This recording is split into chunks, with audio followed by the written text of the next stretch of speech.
Baik, halo semua.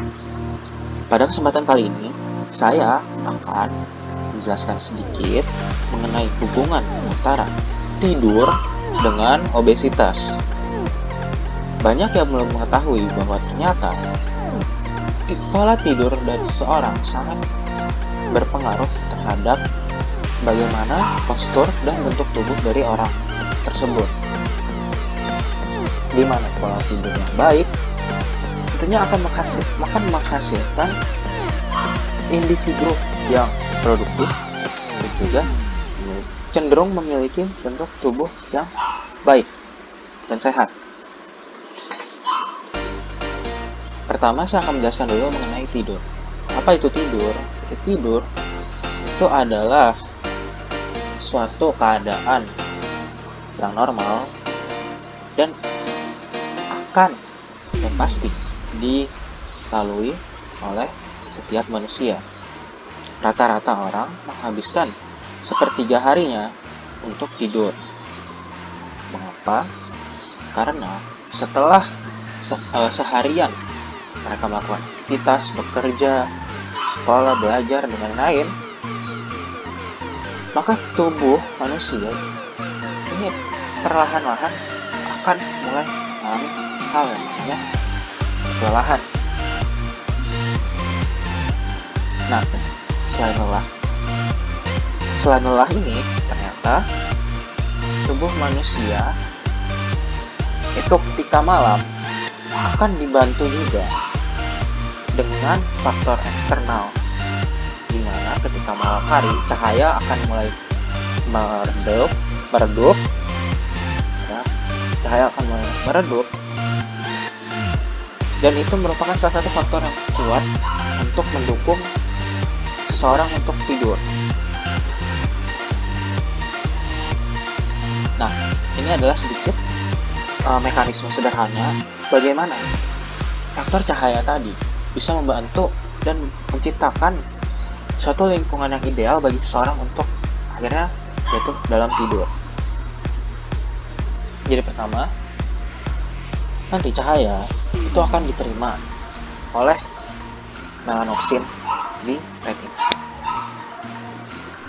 di mana kemudian akan diteruskan sinyalnya itu ke SCN atau suprachiasmatic nuclei, ya, di mana nukleus ini sangat berperan penting dalam proses jatuh tertidur.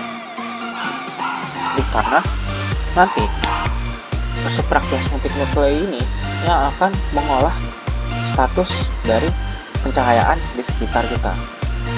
Nah, dimana jika gelombang dari cahaya yang tampak itu sangat rendah, nanti suprachiasmatic nuclei ini akan menstimulasi kelenjar pineal untuk kemudian produksi melatonin, di mana melatonin ini memiliki efek hipnotik terhadap individu.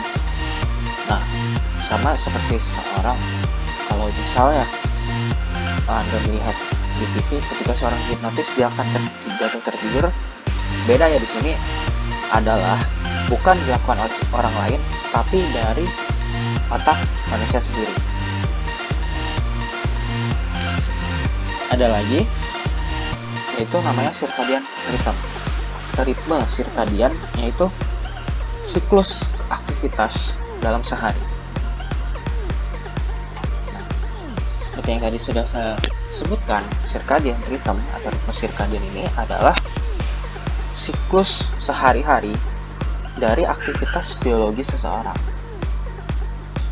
Ternyata kalau tidak ada bantuan dari tadi cahaya itu, circadian rhythm ini berlangsung selama 25 jam. Jadi bayangkan, ketika Anda mulai aktif di satu hari, Anda mulai aktivitas pukul 7 pagi, kemudian cahaya ini tidak ada.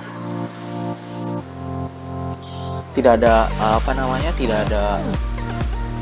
stimulus yang diberikan kepada tadi melanopsin di retina, untuk diteruskan ke suprachiasmatic nucleus sampai nanti akhirnya menghasilkan melatonin, Anda akan bangun kembali di hari berikutnya pada pukul 8 pagi. Tentu saja itu sangat berdampak negatif terhadap baik kehidupan sosial juga terhadap produktivitas seseorang. Nah, ini adalah bagaimana proses mikrobiologi, proses molekul yang mengatur adanya circadian rhythm itu. Jadi pertama, itu adalah mengikatnya kedua protein dengan nama BMAL1 dan clock. Protein clock. Bukan bahasa Inggris jam, tapi clock nama proteinnya. Ketika mereka sudah mengikat satu sama lain, maka gen dari PER atau periodis dan cry atau cryptochrome ini akan teraktivasi dan ikut dalam proses sintesis di DNA, akan ikut transkripsi. Nah, dengan teraktivasinya gen-gen ini, maka akan diproduksi juga protein periodis dan cryptochrome, ya. Jadi di mana kedua protein ini nanti mereka akan bisa berikatan juga baik satu sama lain dengan jenis yang berbeda, seperti misalnya kompleks periodis dan cryptochrome maupun kompleks periodis. Nanti kompleks ini kemudian akan berikatan dengan protein kompleks dari protein yang tadi, yaitu BMAL1 dan clock.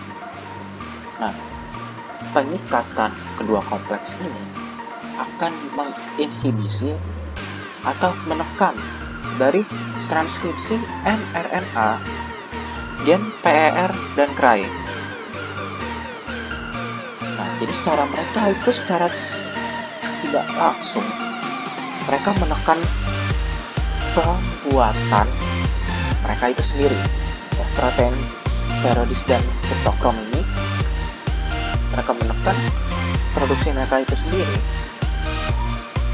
sehingga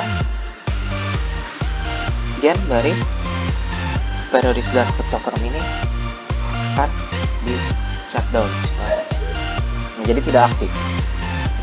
Tapi dua kompleks ini akan terdegradasi dan hancur seiring dengan waktu, yang akan menyebabkan teraktivasi kembali gen PER dan K ini. Nah, disinilah mereka mengulang kembali siklusnya. Apa yang akan terjadi kalau misalnya pola tidur tidak baik di otak itu secara konstan aktif selama melakukan proses aktivitas baik bekerja maupun belajar, bahkan tidur juga, walaupun tidak seaktif ketika siang hari.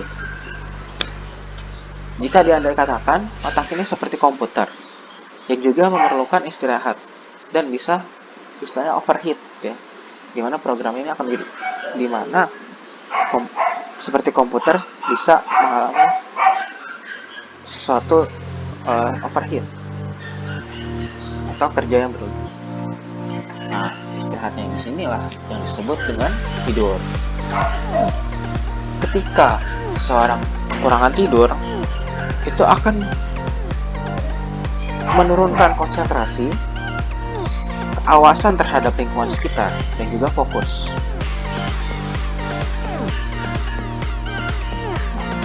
Andai Bahkan jika Anda tidur dengan baik, otak Anda akan seperti ini, bekerja dengan aktif. Bagaimana dengan konsentrasinya juga baik, lalu keawasan terhadap keadaan sekitar juga baik. Namun jika pola tidur Anda tidak baik, maka otak Anda akan menjadi seperti ini. Ya, bisa dilihat dari ekspresi sendiri bahwa seperti tidak mampu untuk berpikir secara kompleks, atau kemampuan untuk berpikir kompleks itu menurun. Ya.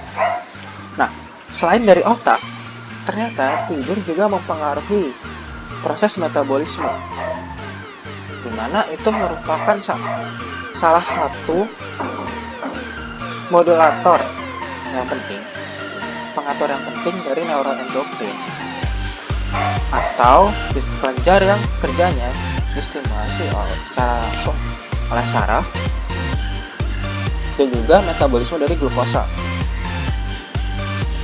Dari penelitian sudah ditunjukkan bahwa kurang tidur bisa menurunkan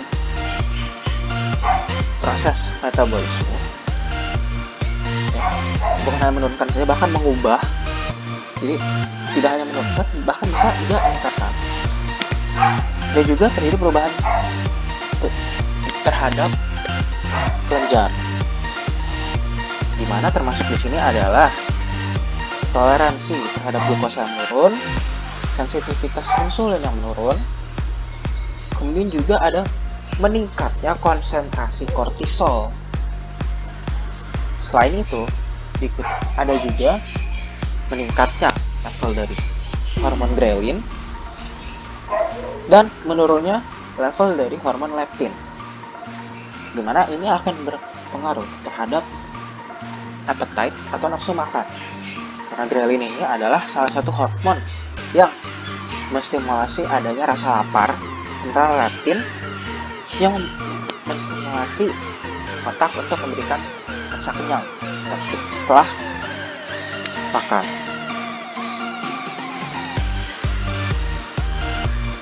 Nah, bayangkan, jadi ketika seseorang mengalami kurang tidur, dia akan berubah. Misalnya, yang awal tubuhnya baik, postur tubuhnya baik, komposisi tubuhnya juga baik seperti ini, dia akan berubah menjadi seperti ini ke depannya. Nah, jadi untuk konklusi adalah setiap orang memerlukan pola tidur yang baik. Walaupun dengan tuntutan kerjaan, dengan tuntutan sekolah, dan lain-lain, tidur tetaplah salah satu hal yang harus diperhatikan.